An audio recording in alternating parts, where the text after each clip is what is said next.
이집트 피라미드를 한 바퀴 돌면서 그 모습을 보면 삼각형은 보이지만 사각형은 보이지 않습니다.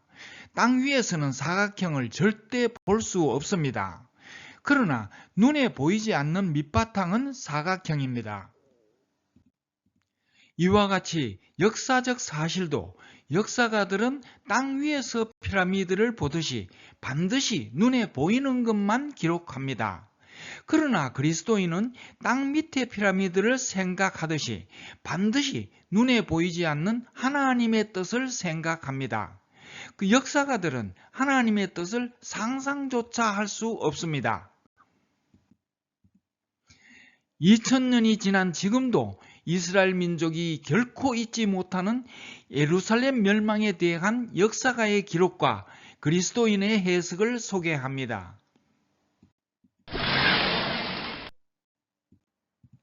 AD 68년에 네로 황제가 자살하고 1년 동안에 3사람이 황제로 추대되었다가 반대파에게 죽거나 자살합니다. 그때는 누구든지 황제로 추대되면 목숨이 위험했습니다. 베스파시아누스 장군이 AD 69년에 로마 제국의 황제로 추대되었으나 반대파를 고려하지 않을 수 없었습니다. 베스파시아누스 장군은 어디서 나타날지도 모르는 반대파에게 무서운 경고를 보낼 필요가 있었습니다. 한편 이스라엘은 항상 로마 제국의 눈의 가시였습니다. 로마 제국으로부터 독립하여 하나님이 다스리는 신정 정치를 원하고 기회만 있으면 독립운동을 했습니다. 바로 그때 이스라엘은 독립운동을 하고 있었고 베스파시아누스 장군은 이스라엘의 독립운동을 진압하는 임무를 띠고 이집트의 알렉산드리아에 파견되어 있었습니다. 황제로 추대되자 그는 단순한 진압이 아니라 무자비한 멸망을 선택했습니다. 예루살렘을 멸망시킬 때 무자비한 잔혹함을 보여서 반대파가 감히 나타나지 못하게 섬뜩한 경고를 보내려고 했습니다. AD 70년 봄 6월절이 다가오자 이스라엘 사람들은 독립을 위해 성전에서 기도하려고 예루살렘으로 몰려왔습니다. 하나님이 6월절에 애굽에서 이스라엘을 해방시키셨듯이 로마 제국에서 이스라엘을 독립시켜 달라고 하나님께 기도하기 위해 6월절에 예루살렘으로 몰려왔습니다. 베스파시아누스의 아들 티투스 장군은 아버지가 무사히 황제에 등극하도록 보이지 않는 반대파들에게 두려움을 주기 위해 예루살렘을 서서히 포위하기 시작했습니다. 사람들이 예루살렘으로 들어가는 것을 막지 않았습니다. 6월절이 되자 예루살렘은 사람들로 가득 찼습니다. 티투스 장군은 예루살렘을 완전히 포위하고 예루살렘 밖으로 빠져나오는 사람들을 모조리 학살했습니다.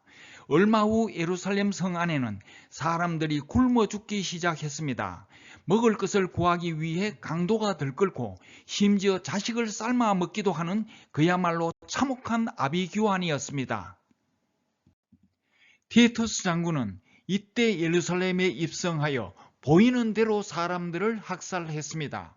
이스라엘 사람들의 마음에 더 큰 상처를 준 것은 하나님을 섬기는 성전에 불을 지르고 성전의 금촛대를 비롯하여 많은 기구들을 전리품으로 강탈해 갔습니다. 이것은 이스라엘에게는 절대 참을 수 없는 치욕이었습니다. 그들이 섬기는 하나님의 얼굴에 침을 뱉는 것과 같았습니다. 티투스 장군의 예루살렘 멸망은 너무나 잔혹하여 로마 제국 전체가 치를 떨었다고 합니다. 그 결과 황제의 반대파는 나타나지 않았으나 후유증이 심각했습니다. 베스파시아누스 황제와 그 뒤를 이은 티투스 황제는 로마 사람들에게 온화한 모습을 보이고 로마 사람들의 인기를 얻어야 했습니다. 그래서 세운 것이 그 유명한 로마의 콜로세움입니다. 로마의 콜로세움이 내려다 보이는 포로 로마노 입구에는 티투스 황제의 계선문이 있는데 성전의 금촛대를 강탈해오는 장면이 새겨져 있습니다.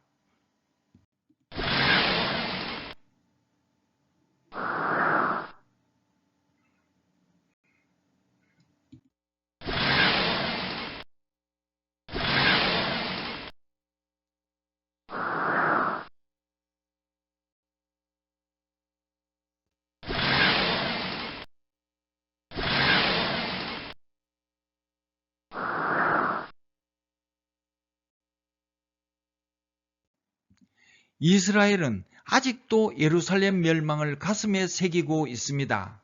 1998년 이스라엘 독립 50주년 기념식을 이스라엘이 아닌 로마의 티투스 황제의 개선문 앞에서 거행했습니다.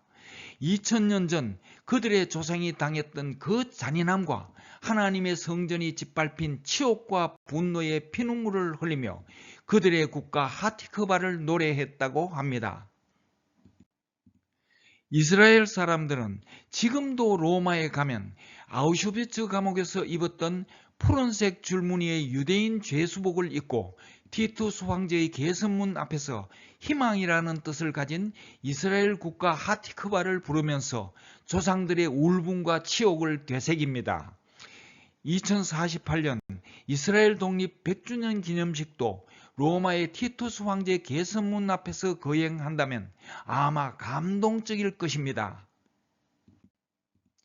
역사가들은 베스파시아누스 장군이 황제의 지위를 무사히 차지하기 위해 예루살렘을 잔혹하게 짓밟았다고 기록했습니다.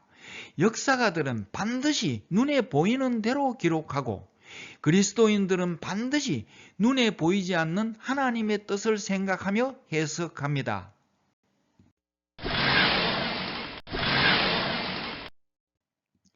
그리스도인들의 해석을 살펴보기 전에 예루살렘이 멸망하기 전에 있었던 일을 먼저 살펴보겠습니다. 사도들이 예수님의 지상명령을 얼마나 불순종했는지를 살펴보고 하나님의 마음을 짐작해 보겠습니다. 이런 배경을 바탕으로 예루살렘 멸망을 살펴보겠습니다. 사도행전 1장 8절 오직 성령이 너희에게 임하시면 너희가 권능을 받고 예루살렘과 온 유대와 사마리아와 땅끝까지 이르러 내 증인이 되리라.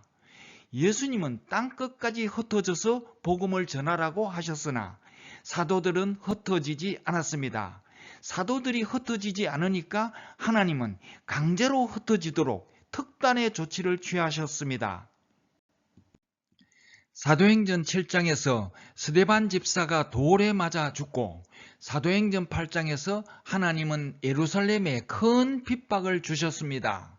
사도행전 8장 1절 그날에 예루살렘에 있는 교회에 큰 핍박이 나서 사도 외에는 다 유대와 사마리아 모든 땅으로 흩어지니라.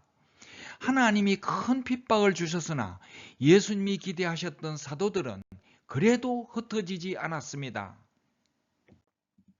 사도들은 흩어지지 않았으나 다른 사람들은 흩어졌습니다. 사도행전 6장 5절에서 집사로 뽑힌 빌립이 사마리아에 복음을 전했고 사마리아도 하나님의 말씀을 받았다는 사실을 확인하기 위해 베드로와 요한이 사마리아로 갔으나 예루살렘으로 다시 돌아왔습니다. 사도들은 예루살렘을 떠나지 않았습니다. 빌립이 예루살렘과 유대를 벗어나 사마리아의 복음을 전하니까 하나님은 빌립에게 기대를 걸고 에티오피아 내시에게 복음을 전하도록 인도하셨고 빌립을 광야에서 갑자기 아소도로 공간을 이동하는 기적을 경험하게 하셨습니다. 그러나 빌립도 역시 멀리 가지 않았고 사도행전 21장 8절에 의하면 가이사랴에 정착했습니다.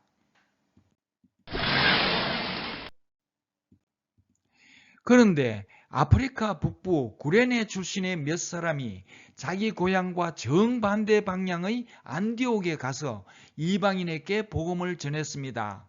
사도행전 11장 20절 구레네 몇 사람이 안디옥에 이르러 헬라인에게도 말하여 주 예수를 전파하니 이것은 다른 사람들과는 전혀 다른 획기적인 일이었습니다. 예수님은 예루살렘과 유대와 사마리아와 땅끝까지 가라고 하셨으나 사도들은 예루살렘조차 떠나지 않았고 그 외에 다른 사람들도 예루살렘은 벗어났으나 겨우 자기 고향인 유대로 돌아갔습니다. 믿음이 좋다고 선택된 집사들 중에서 겨우 빌립이 예루살렘과 유대를 벗어나 사마리아까지 갔습니다. 예루살렘과 유대와 사마리아를 벗어나 자기 고향 부근이 아닌 전혀 다른 곳에 가서 이방인들에게 복음을 전한 사람은 그들 뿐이었습니다. 이름도 없는 그들은 최초로 예수님의 지상 명령을 수행했습니다.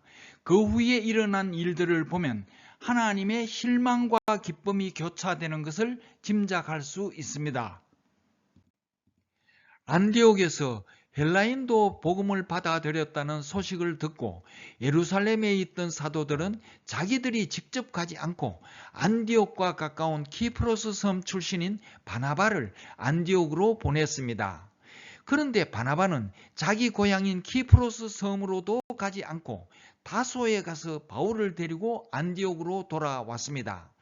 둘이서 1년간 안디옥 교회에서 많은 사람들을 가르쳤습니다.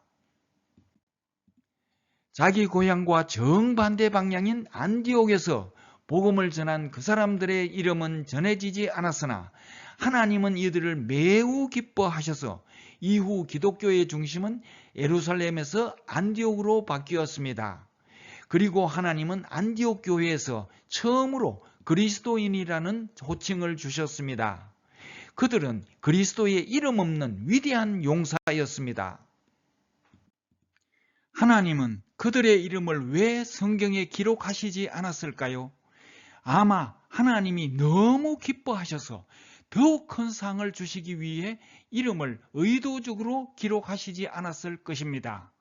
교회에서 명예를 탐하는 사람들은 하나님 앞에서 받을 상이 별로 없을 것입니다. 그러나 이름도 없이 빛도 없이 묵묵히 하나님의 뜻을 행하는 사람이 진정 위대한 사람입니다. 그 후 하나님은 사도들이 예루살렘과 유대를 벗어나서 온 천하로 흩어지게 하시려고 사도행전 11장 28절에서 유대에 큰 흉년이 들게 하셨으나 사도들은 역시 흩어지지 않았고 사도행전 12장에서 헤롯 왕이 요한의 형제 야고보를 칼로 죽이고 베드로를 옥에 가두었으나 그래도 흩어지지 않았습니다. 하나님은 예루살렘에 있는 사도들보다 차라리 안디옥에 있는 성도들에게 기대를 걸고 성령님은 사도행전 13장에서 바나바와 바울을 인도하여 AD 47년 1차 전도 여행을 떠나게 하셨습니다. 그러나 멀리 가지도 않았습니다. 겨우 예루살렘에서 안디옥까지의 거리만큼 소아시아의 몇 군데를 갔습니다. 2년간의 전도 여행을 다녀와서 사도행전 15장에서 예루살렘에 갔을 때 베드로와 야고보는 아직도 예루살렘을 떠나지 않았습니다. 예수님이 승천하신 지 16년이 지났으나 사도들은 예루살렘에 아직도 머물러 있었습니다. 바울도 2차 전도 여행을 갔으나 겨우 그리스까지 갔습니다. 하나님은 정말 답답하셨을 것입니다. 3차 전도 여행을 갔으나 2차 전도 여행 지역을 반복했습니다. 하는 수 없이 하나님은 로마 군대를 동원하여 바울을 로마까지 압송하여 로마에서 순교하게 하셨습니다. 예수님의 사도들 중에서 로마 제국을 확실히 벗어난 사람은 오직 한 사람 도마뿐이었습니다. 도마는 인도 첸나이에서 죽었습니다. 세 사람이 더 있으나 그것은 전설에 불과합니다.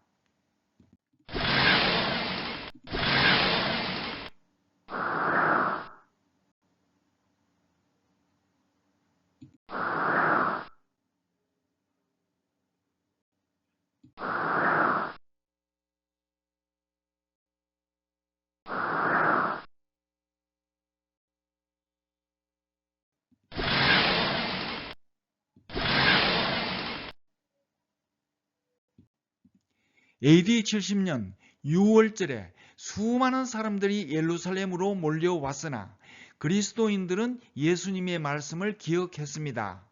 누가복음 21장 20, 21절 너희가 예루살렘이 군대들에게 에워싸이는 것을 보거든 그 멸망이 가까운 줄을 알라. 그때에 유대에 있는 자들은 산으로 도망할지며 성내에 있는 자들은 나갈지며 촌에 있는 자들은 거리로 들어가지 말지어다. 로마 군대가 예루살렘을 포위하는 것을 보고 그리스도인들은 예루살렘을 떠나 요단강을 건너 펠라 지역으로 피난을 갔습니다. 그래서 예루살렘 멸망을 안전하게 피할 수 있었습니다. 이전까지 유대 교도들은 안식일에 회당에서 그리스도인들과 함께 예배를 드렸으나 이제 배신자로 규정하고 따로 예배를 드렸습니다. 사도들은 예수님의 말씀에 순종하여 예루살렘 멸망은 피했으나 예수님이 승천하시기 전에 마지막으로 주신 가장 중요한 지상명령은 실천하지 않았습니다. 예수님은 제자들에게 온 천하로 흩어져서 복음을 전하라고 하셨으나 제자들은 흩어지지 않았습니다. 예루살렘 멸망이 끝나자 일부는 부근으로 흩어졌으나 멀리 가지도 않았습니다. 겨우 다마스커스 부근과 사해 건너편으로 가서 복음을 전했습니다. 심지어 일부 그리스도인들은 폐허가 된 예루살렘으로 다시 돌아갔습니다. 아직도 사도들은 정신을 차리지 못했습니다. 그러나 우리는 누구도 비난할 자격은 없습니다. 우리는 남을 비난할 자격은 없고 오직 사랑할 의무만 있습니다. 천국에서는 우리의 오늘 행적도 성도 행전에 기록되고 있습니다. 언젠가 하나님이 기록하신 우리의 행적을 우리가 볼 때 우리는 많이 부끄러울 것입니다. 예루살렘 멸망에서 하나님은 사도들에게 크게 실망하시고 사도들이 다 죽은 후 AD 135년에 하나님은 다시 한번 그리스도인들이 온 천하로 흩어지도록 하드리아누스 황제를 통하여 디아스포라를 선포합니다.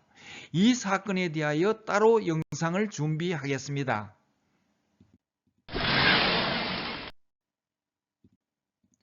역사가들은 베스파시아누스 황제가 무사히 즉위하기 위해 그의 아들 티투스 장군이 예루살렘을 멸망시켰다고 해석하고 그리스도인들은 하나님이 사도들을 강제로 흩어지게 하셔서 천하 만민을 구원하시려고 예루살렘을 멸망시켰다고 해석합니다. 역사가들과 그리스도인들의 해석은 이렇게 다릅니다. 역사가들은 눈에 보이는 대로 예수님이 본디오 빌라도에게 고난을 받아서 십자가에 못 박혀 죽었다고 기록했습니다. 역사가들의 기록은 사도신경에 그대로 기록되어 있습니다. 그러나 그리스도인들은 고린도전서 15장 3절과 요한복음 10장 18절에 기록된 대로 예수님이 우리 죄를 위하여 스스로 죽었다고 해석합니다. 이것은 그리스도인들이 전하는 은혜의 복음입니다. 피라미드가 삼각형으로 보이지만 눈에 보이지 않는 밑바탕은 사각형입니다. 이와 같이 역사가들은 인본주의에 입각하여 눈에 보이는 대로 기록하고 설명하지만 그리스도인들은 반드시 성경에 의지하여 눈에 보이지 않는 하나님의 뜻을 생각하고 해석합니다.